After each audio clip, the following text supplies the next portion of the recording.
مشاهدينا الاعزاء نقترب من كابتن احمد رمزي بعد المباراه، واخد انطباع كابتن احمد على مباراه اليوم. هو انا مش عايز اقول انطباع الحقيقه، انا ببارك للنادي الاهلي وبقول لجمهور الزمالك ولاعيبته، جمهور الزمالك ولاعيبته بس هارد لك. انا ببارك للنادي الاهلي وبقول لجمهور الزمالك ولاعيبته، جمهور الزمالك ولاعيبته بس هارد لك. يعني انا دلوقتي لعيب اول مره على احتياطي، الجماهير بتهاجمني بتتهمني ان انا السبب في اللي حصل، واشيل اي ذره شك من جماهير الزمالك ناحيه احمد رمزي. لكن للاسف اللي حصل برضه ان الجماهير بتتهمني، انا مش عارف ليه. انا بكلمك وانا ماسك نفسي مش عارف يعني. حزين قوي، حزين وحسبي الله ونعم الوكيل. ليه؟ انا بكلمك وانا ماسك نفسي مش عارف يعني. حزين قوي، حزين وحسبي الله ونعم الوكيل. فاهمني؟ انا مش عارف ليه. انا بكلمك وانا ماسك نفسي مش عارف يعني. حزين قوي، حزين وحسبي الله ونعم الوكيل. راجل يا كابتن هادي خشبة واحد من نجوم الاهلي في مباراه اليوم، تعرضت لمباراه اليوم، وتقول ايه عن مباراه اليوم للجمهور؟ الشوط الثاني الحمد لله عملناه امتياز الحمد لله. الشوط الاولاني طبعا ما كانش بالمستوى اللي احنا كنا عايزينه، بس الحمد لله قدرنا نلم نفسنا الشوط الثاني ونعمل مباراه الحمد لله جيده. شكرا كابتن هادي. شكرا. مشاهدينا الاعزاء سنقترب من كابتن حسين السيد حارس مرمى نادي الزمالك، ولفته طيبه بتجمع بينه وبين كابتن احمد شوبير نجم النادي الاهلي وحارس مرماه. روح طيبه من كابتن احمد شوبير وايضا من كابتن حسين السيد ليخرجا معا من المباراه بعد ما تعرض له كابتن حسين السيد من اهتزاز نفسي عقب نتيجه مباراه اليوم. لا زالت حتى جماهير الاهلي تهتف كابتن ياسر ريان ان كابتن عبد الجليل بيحجم على جون. الحمد لله النهارده كنت بحرجم على واحده وضاعت مني حوالي 3 أو 4. حسين طلع قفل عليها في واحده جميله قوي انا حطيتها، وفي 2 انا اتاخرت فيهم. اسماعيل طلعها من قدام، اسماعيل يوسف. نقول نزول كابتن ياسر ريان النهارده برضه تعتبر نقطه تحول في سير المباراه. طبعا واحمد فهمي طبعا عمل اللي عليه، ما ننكرش احمد فهمي طبعا، وبقول طبعا ياسر ريان اضافه كويسه قوي لفرقه النادي الاهلي النهارده. جليل النهارده صاحب هدف من احلى اهداف مباراه النهارده. نقول لو نفتكر جولنا كابتن عبد الجليل، هو محمد رمضان لعبها لي وشافني انا بقطع من هو هشام هكم ولعبها لي على البعيده، فانا حطيتها على الطاير على طاير 200 سعر. كابتن عبد الجليل الجمهور كان بيقول وقبل ما ينزل كابتن ياسر ريان ان كابتن عبد الجليل بيحجم على جون. الحمد لله النهارده كنت بحرجم على واحده وضاعت مني حوالي 3 أو 4. حسين طلع قفل عليها في واحده جميله قوي انا حطيتها، وفي 2 انا اتاخرت فيهم. اسماعيل طلعها من قدام، اسماعيل يوسف. نقول نزول كابتن ياسر ريان النهارده برضه تعتبر نقطه تحول في سير المباراه. طبعا واحمد فهمي طبعا عمل اللي عليه، ما ننكرش احمد فهمي طبعا، وبقول طبعا ياسر ريان اضافه كويسه قوي لفرقه النادي الاهلي النهارده، ودعمنا كويس قوي لما نزل وشغل ناحيه اليمين جامد كمان. كابتن ياسر ريان نزولك غير في نتيجه المباراه النهارده. عايزين نفتكر او نعيش مع بعض اللحظات اللي قبل نزولك المباراه. لا هو الحمد لله نزل النتيجه 1-0. بسم الله الرحمن الرحيم. طبعا بشكرك كابتن حازم على استضافتي. يعني بالنسبه للجون، انا خدت الكوره بسيطه ناحيه الشمال لعبد الجليل، كان اسامه فتح شويه فانا اديتها لعبد الجليل راح مديها تاني، فرحت واخدها ورايا فقابلت الشيشيني كان هو الليبرو بتاع نادي الزمالك، قابلته فموهت ان انا اخش على جوه همر منه على جوه ورحت طالع على بره، يعني انفردت من الجنب بحسين السيد، فانا بصيت بره لقيت رمضان قاطع وحسين خد خطوه لبره فرحت لفيفها بوش رجلي في الضيقه، يعني على اساس حسين ساب لي الزاويه الضيقه خالص. والحمد لله طبعا التوفيق من عند ربنا، الجون طبعا اولا واخيرا يعني. وبهدي طبعا هدفي ده لجماهير النادي الاهلي كلها لان هي متسعيه الفرحه طبعا. كابتن ابراهيم حسن نجم دفاع الاهلي العائد لفريقه اليوم واللي توج عودته بهدف الاهلي الاول اللي ساعد في تغيير سير المباراه. عايزين كابتن ابراهيم واحنا نقول مبروك العوده ومبروك الهدف، نفتكر مع بعض الهدف.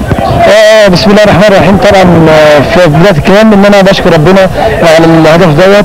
هو طبعا المفروض يعني ربنا كرمني فيه بطريقه غير عاديه، لان انا كان في بعد باصتين من انا عبد الجليل، فربنا رغم ان انا اشوط، يعني نويت ان انا اشوط على الجون. طبعا ما كنتش ما كنتش حاطط في دماغي ان انا احطها في الحته ديت، او انا توقع يعني حطيت ان انا قلت اشوط اتوقع الله، وربنا كرمني راحت الحته دي طبعا بتوفيق غير عادي من ربنا. يعني انا عملت اللي عليا وكان بقى على كان ربنا يعني. كابتن ابراهيم حسن، الهدف ده بالذات بيمثل حاجه لابراهيم حسن عبر عنها في وقتها وخد عليها انذار. عايزين نعرف ايه اللي خلى كابتن ابراهيم حسن حصل على هذا الانذار؟ هو طبعا المفروض ده ماتش اهلي وزمالك، انا ما جبتش جول قبل كده في ماتشات الاهلي والزمالك، والمفروض الماتش ده جاي بعد السنه اللي فاتت خسرنا بطوله الدوري وخسرنا من الزمالك دور اول ودور ثاني. فطبعا يعني الماتش الناس عامله حسابي من فتره الماتش دوت، والجمهور كتير حضرتك زي ما انت شفت جمهور النادي الاهلي جاي متوقع ان احنا باذن الله في حاجه هنعملها النهارده، فتيجي ان انا 0-0 وانا اللي احط الجول الاولاني. فطبعا كان شعور غير عادي فيه، يعني اكثر من حاجه ان انا اول مره احط جول في نادي الزمالك، وبعد تاني حاجه ان انا بعد موسم السنه اللي فاتت موسم مش كويس على النادي الاهلي، وبعد خسارتين من نادي الزمالك السنه اللي فاتت، يعني حاجات كتير. فطبعا انا لما جبت الجول ما حسيتش بنفسي بصراحه، لما ضعت في الليله ما كنتش مصدق ان انا عملت كده او جبت الجول ده. وحاجه ثانيه الرابعه بقى ان انا ما كنتش اتوقع ان انا الجول يجي بالصوره ديت اللي بتوفيق غير عادي من عند ربنا يعني. فدي يعني حاجات اللي خلتني ان انا ما كنتش حاسس بنفسي لما جبت الجول دي. الحكم ده دوري جمال كل المهتمين بشؤون اللعبه يجب ان نهتم بكل احداثها، فحضرتك سلطت الضوء على نقطتين هامتين. اولا ارجو شكرا جزيلا لانك وصفتني حكمكم، فانا فعلا يعني اتمنى ان اكون كذلك. انا حكم مصر قبل ان اكون حكم سوريا. ليست مجامله، انا اتحدث عن العقوبه بالطرد، وذلك لانه ارتكب خطا جسيما ضد اللاعب، يعتبر هذا الموضوع بمثابه الخطا الجسيم، وعقوبة هذا الموضوع الطرد. من أول دقيقة نبيل محمود الطرد. طبعا احنا قبل ما ننزل ملعب الشكل ان احنا نبيل هيشتغل مثلا هيشتغل مع ايمن شوقي ويتبادل مع هشام وكان محمد رمضان وايمن شوقي. طلعت منصور ابتدى يشتغل مع محمد عبد الجليل. كل ده باظ في لحظه، يعني كل اللي احنا مدبينه ده وكل الكلام اللي بقالنا دلوقتي اسبوع بنتكلم فيه ان احنا في الجزائر باظ كل ده في لحظه. طرد الحكم لنبيل محمود ده ما كانش حدش متوقعها خالص، فحصل ضرب. الراجل جمال الشريف الحكم الدولي يعني طبق القانون والتعديل اللي فيه. التعديل اللي فيه بيقول ان اي لاعب مهاجم مواجه للمرمى وهيجيب هدف وبتجيب في المباراه بصوره طيبه، ووفقنا في احراز الفرص اللي جات لنا، وده عمل لنا فرص اكيده اخرى كان ممكن النتيجه تزيد عن كده، ولكن الحمد لله احنا عملنا ماتش كويس. لكن لما دخلوا بين الشوطين وفي تعليمات ابتدى الكلام يختلف تماما.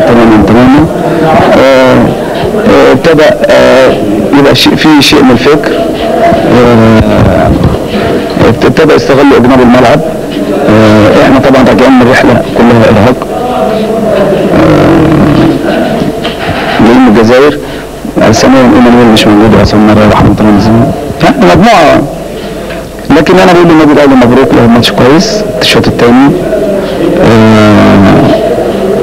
يعني دي كوره مكسب وخساره، ونتمنى من لعيبه الزمالك ان هي ترجع لها الثقه تاني بسرعه. يمكن انا صرحت اكتر من مره ان المجموعه دي مجموعه كويسه، ولكن هتاخد وقت عشان تنافس على بطوله الدوري مره ثانيه. السبب الرئيسي في ده خروج نبيل محمود في اول دقيقه بالنسبه لنا كان صعقه جامده جدا بالنسبه للفرقه كلها، ويمكن قدمنا الشوط الاولاني كويس جدا. كان ممكن يخلص فيه المباراه بالنسبه لنا جولين عثمان ووقفت، لكن ربنا ما ارادش، والجول اللي جابه ابراهيم حسن في اخر دقيقه من الشوط الاولاني هو ده اللي طبعا اللي فرق معنا جامد جدا. الشوط الثاني طبعا اول ربع ساعه ما اعرفش ايه اللي حصل، طبعا الخطوط بتاعتنا كانت وسعت شويه الجول الثاني اللي جه يعتبر ان هو هبط من روحنا المعنويه خالص. كابتن فاروق جعفر، واحنا بنحيي روحك الطيبه وروحك الرياضيه، عاوز نبتدي مع بعض السؤال اللي يهم يمكن الجمهور. كابتن فاروق جعفر في تاثير قرار الطرد في اللحظه الاولى او في الدقيقه الاولى على مجريات المباراه ونتيجتها. وانا يعني من وجهه نظري انا علم البسيط جدا عن قانون كره القدم، اللعيب اللي بيطرد لازم يكون شد لعيب عاقب جوه الصندوق. لكن نبيل ده انا عمل ابراهيم حسن عمل نفس الاعاقه مع خالد الغندور، جمال السيد عملها مع عفت نصار. لكن انا برضه مش عايز اخوض او اخش في تحكيم، ولكن هو قرار متسرع. انا من وجهه نظري امبارح قلت مش عايزين حكام عرب، الدنيا هاجت، لا يصلح حكم مصر ولا عرب في مباراه الاهلي والزمالك، لازم يكون حكم اجنبي. كابتن شرف، شايف كان في تخوف من الطريقه اللي هيلعب بيها النادي الاهلي قبل المباراه، خاصه في معظم فرق العالم النهارده الحديثه بتلعب بالطريقه دي، هي بس عايزه شويه وقت وعايزه شويه صبر. لكن النادي الاهلي استغل حته ان احنا ناقصين ايمانويل وراجعين مرهقين وصلنا مع ميعاد المباراه، فده ذكاء من النادي الاهلي. يعني اتمنى في الفتره الجايه النادي الزمالك يقدم مباراه كويسه تليق باسمه بطل للدوري سنتين.